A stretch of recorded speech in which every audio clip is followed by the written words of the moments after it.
Have you ever spoken English perfectly? Like you completely nailed the vocabulary, the grammar was spot on, but you still felt like you sounded just a little bit blunt? Like maybe you were being a bit too direct for a formal situation or when asking for a huge favor? Well, welcome to this explainer. Today, we're going to completely transform the way you speak. Consider this your absolute masterclass in grammatical etiquette.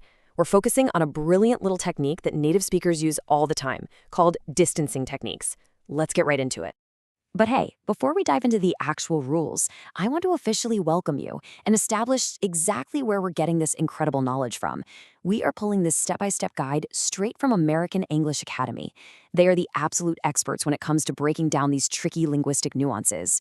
So you're in really great hands as we elevate your conversational skills together. Okay, let's dive into this. Here is our roadmap for today. First, an introduction to politeness. Then, step 1, the simple past. Step 2, the past continuous. Step 3, two-clause sentences. After that, we'll go through some everyday examples to practice. And finally, wrap things up with a conclusion. Section 1, Introduction to Politeness. So, what exactly are we talking about when we say politeness? It's not just about sprinkling please and thank you into your sentences. We use what are called distancing techniques.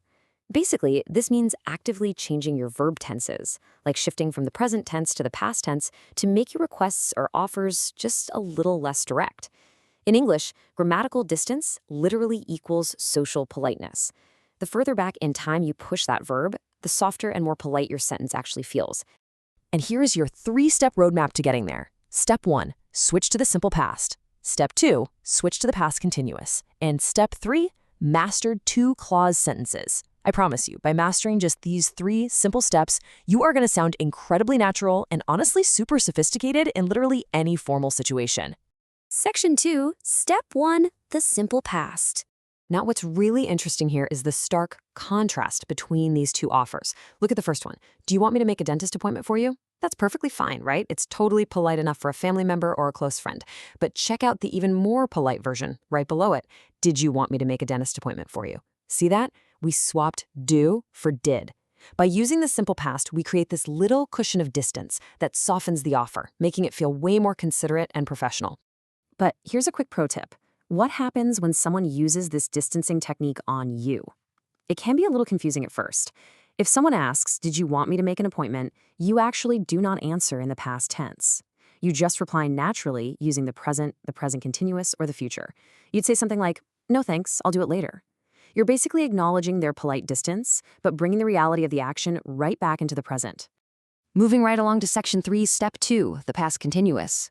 Now, to really master using the past continuous for distancing, you need to know what I like to call the magic verbs.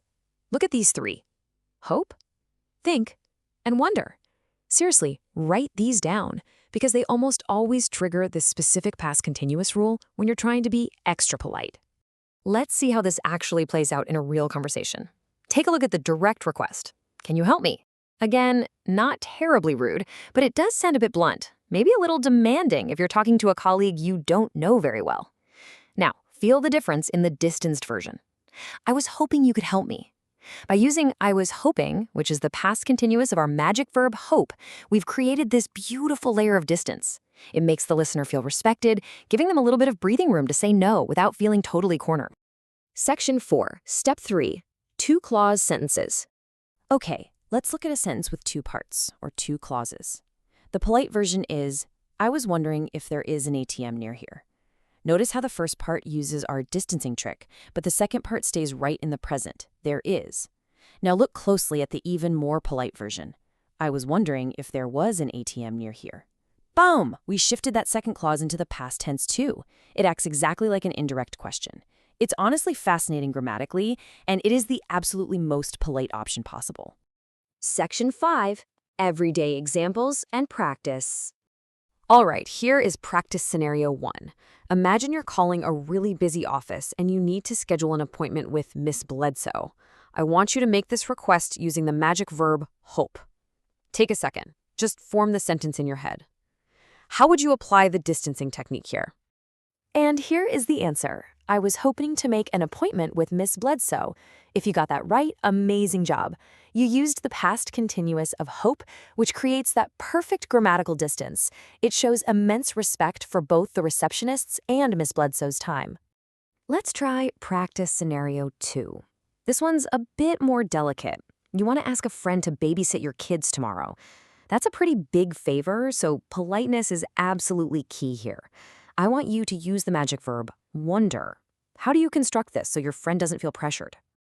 I was wondering if you would babysit my kids tomorrow. Using I was wondering gives your friend a really comfortable way out just in case they happen to be busy. It's a gentle, totally non-intrusive request. And that is the magic of the past continuous, doing the heavy lifting in your social life. Section 6, Conclusion and Subscription. I really hope this explainer has shown you that being polite in English is actually an exact science, and it is completely learnable. It all really just comes down to mastering that grammatical distance. And hey, to keep perfecting these nuances, I highly invite you to subscribe to the American English Academy channel. They offer incredible step-by-step resources just like this to keep your grammar and conversational skills incredibly sharp. You definitely don't want to miss out on their content. To wrap things up, I want to leave you with this final provocative thought. How will mastering these distancing techniques change the way you connect with native English speakers? When you give people grammatical space, you are showing them profound social respect.